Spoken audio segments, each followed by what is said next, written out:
And hello, good people of the internet. This is Tommy Kelly from adventuresinwoohoo.com and the40servants.com. And I would like to welcome you to the Tommy Kelly podcast.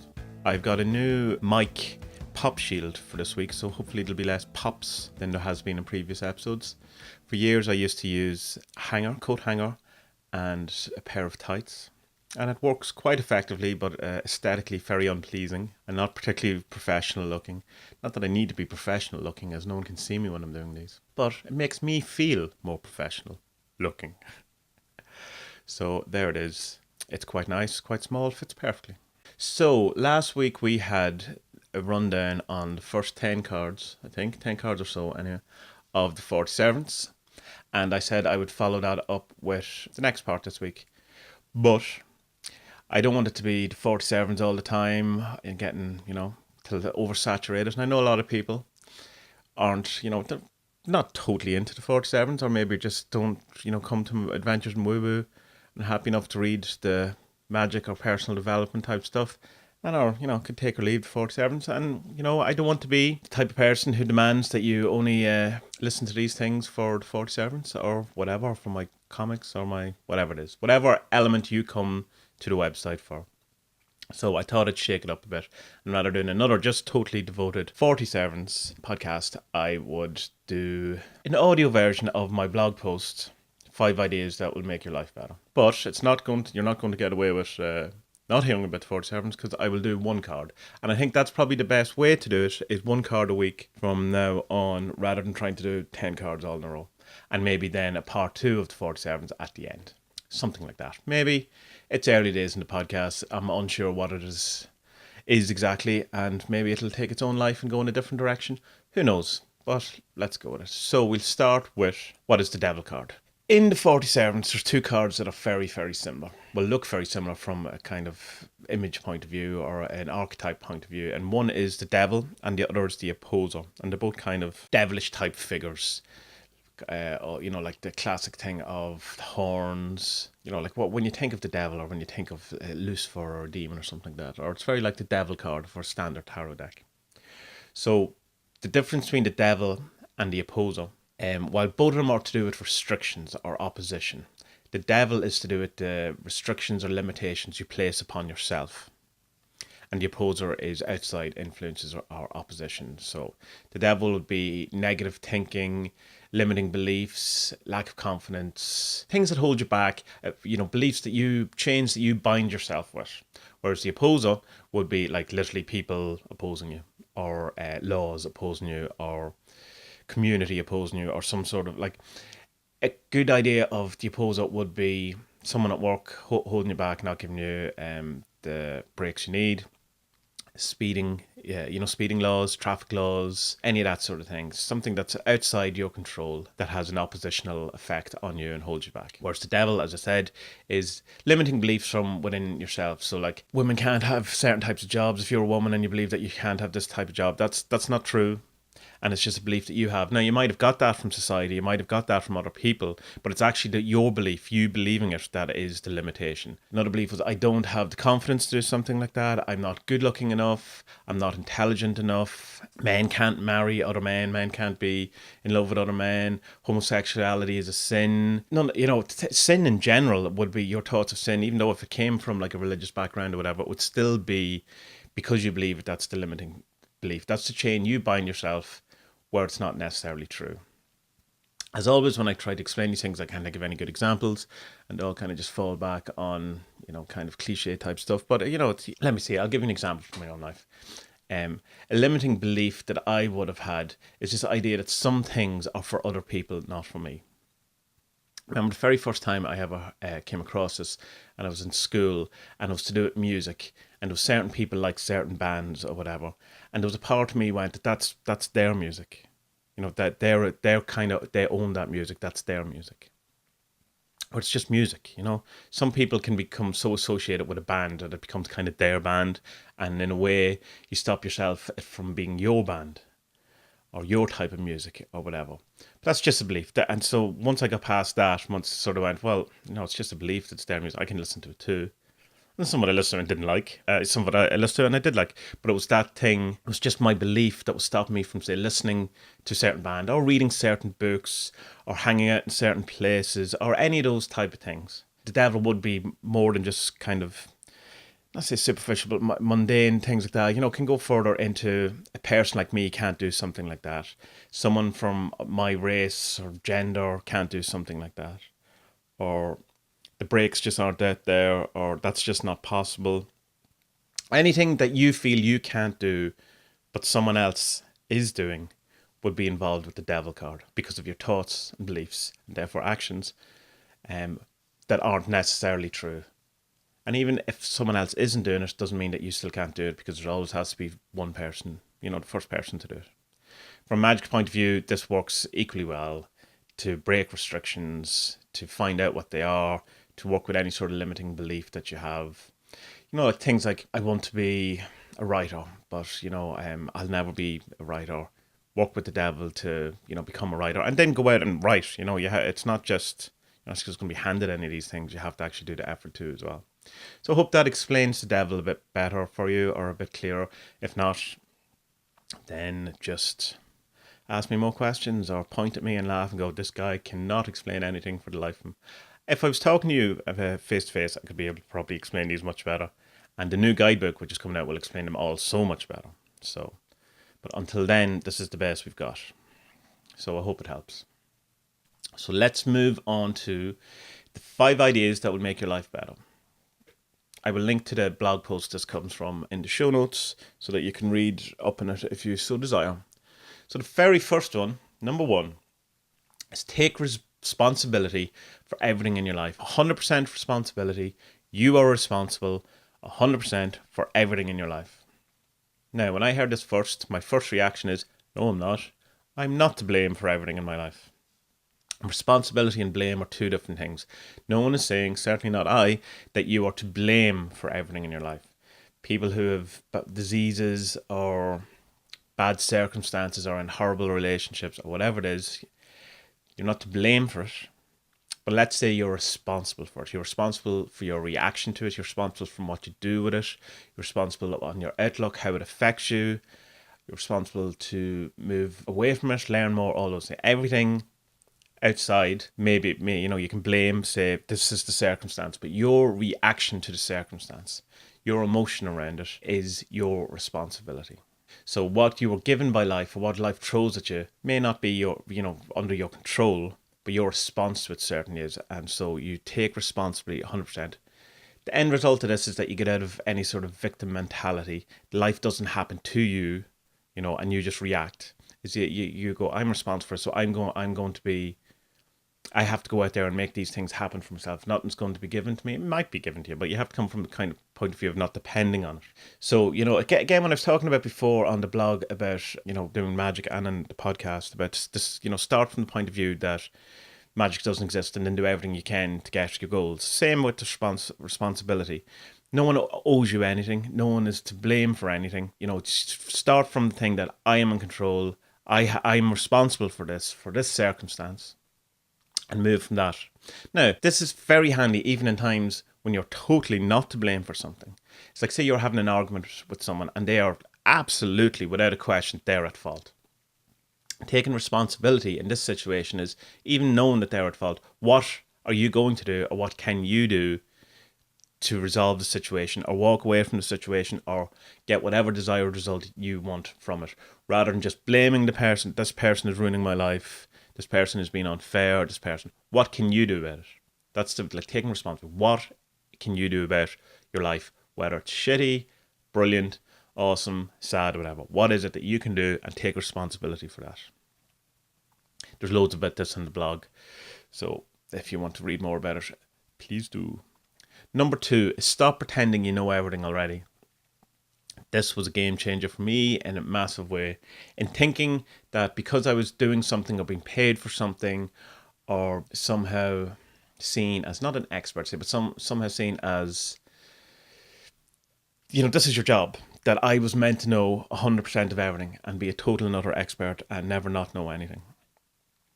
And in that way, I never learned anything because I was kind of properly faking it until you make it. But the thing is, what I learned is that everyone's like that. No one, well, there might be some people, but in general, most people don't know everything about the particular area they work in or are involved in. And it's okay to ask other people. In fact, it's brilliant to ask other people because that's how you learn. My reaction, I would say, was that I thought people would look down on me or think I'm stupid or think, like pointing, he shouldn't be doing this job, whatever. And no one cares. Like everyone in the end likes to be asked for advice or for help. It makes them feel better about themselves rather than changing their opinion about you. So my example in the post is about being a sound engineer and going into all the different venues and stuff like that, and different setups, different mixing desks, different way things will run, and just in my head thinking I should know all this and how to run all these. Now a lot of it I should know, like I should know the basics, whatever, but more what I'm talking about is like how this particular setup works, how this particular mixing desk, what's the nuances of this particular mixing desk or whatever. So when I decided I would just ask people stuff I didn't know rather than pretending I knew it, very quickly I learned the things that I didn't know, and I upped my game big time. I became much better at my job. That's a benefit alone, but also the stress and the anxiety and that kind of pressure that I was putting on myself to be the guy who knew everything, what I plainly didn't, dropped considerably, massively, and to the point in the end that the job got really, really boring because the only time anything interesting happened when something went horribly wrong. Because you have to remember, when you're being a sound engineer, particularly when you're doing one band, you're seeing the same set, listening to the same songs over and over every night.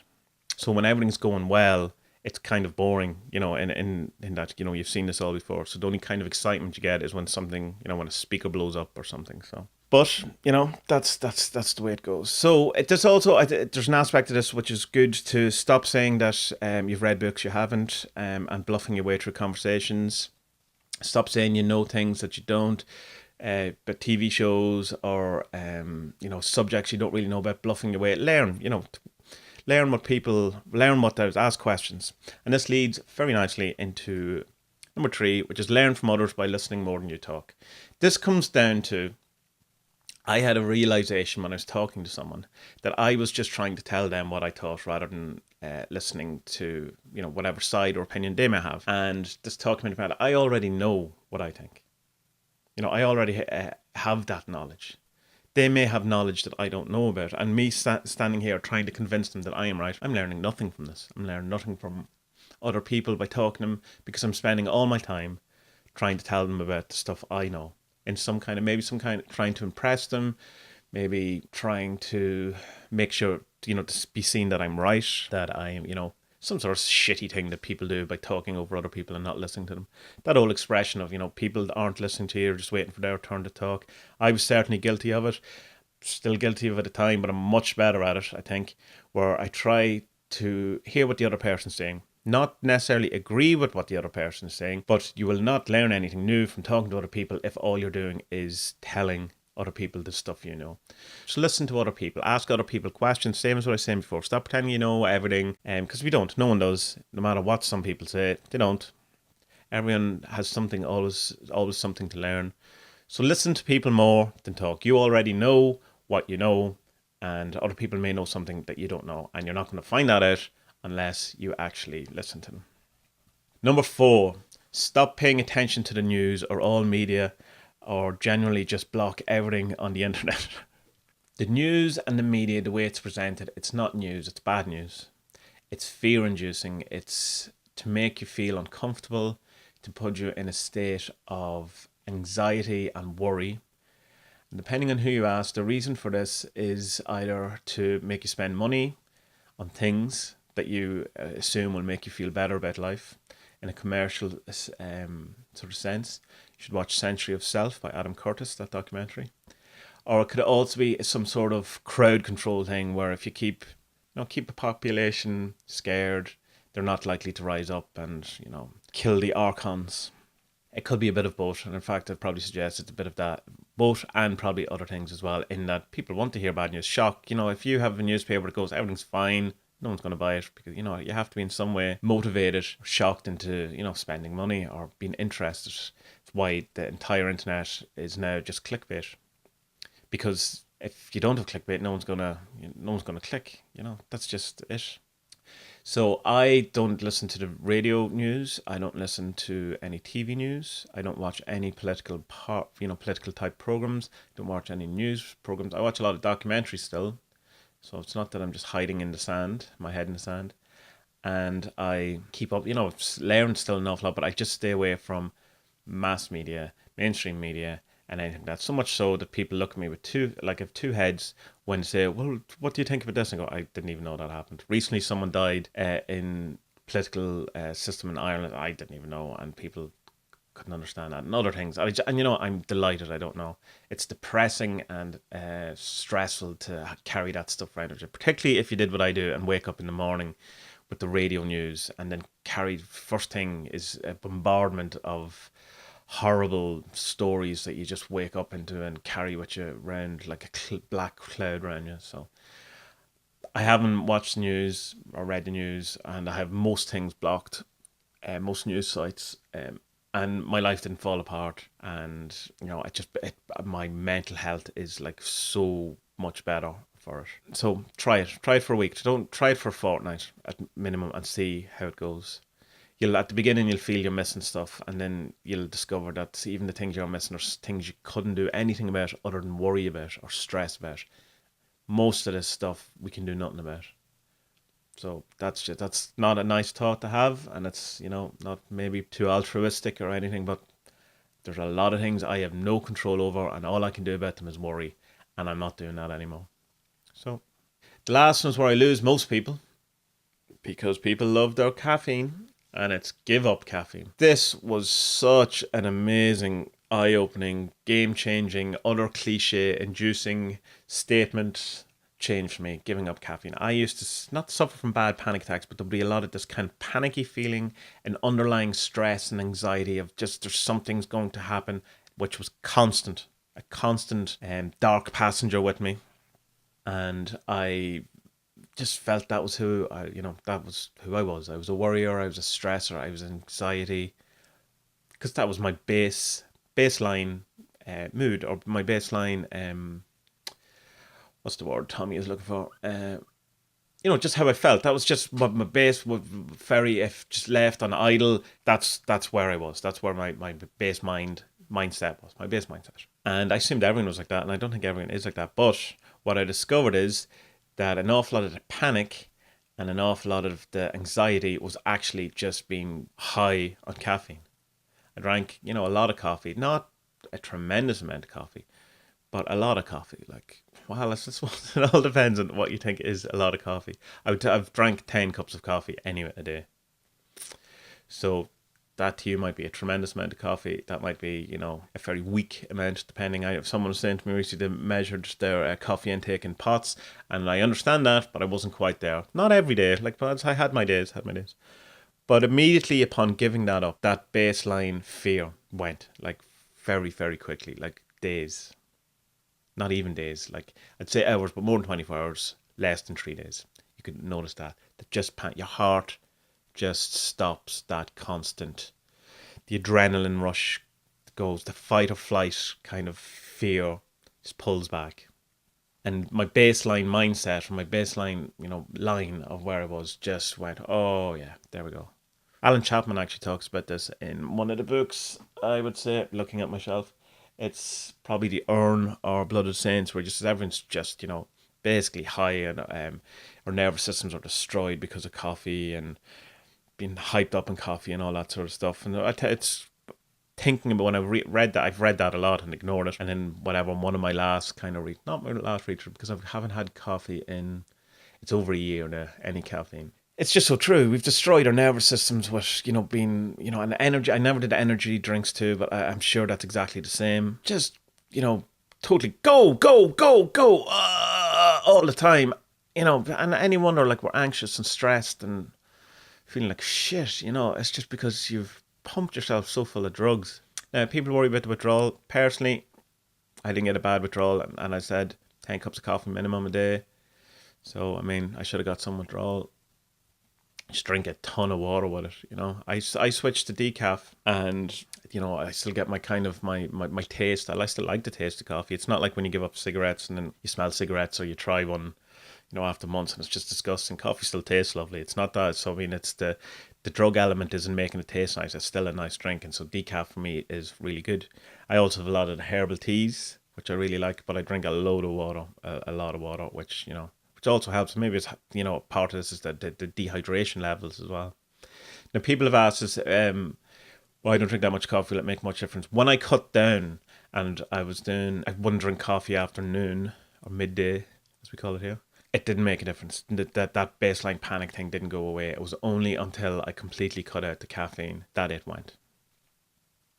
More than meditation, more than yoga, more than weightlifting, more than walking, in forests and beside rivers and lakes. As amazing as all that is, and as helpful as all that is, giving up caffeine was the bigger than even, I would say, giving up the news, listening to the media and all that. The biggest of all of them for me. It's definitely worth trying. If your baseline fear, anxiety, stress and all that is something that gets on your nerves, and it literally gets on your nerves. So try it, see what happens.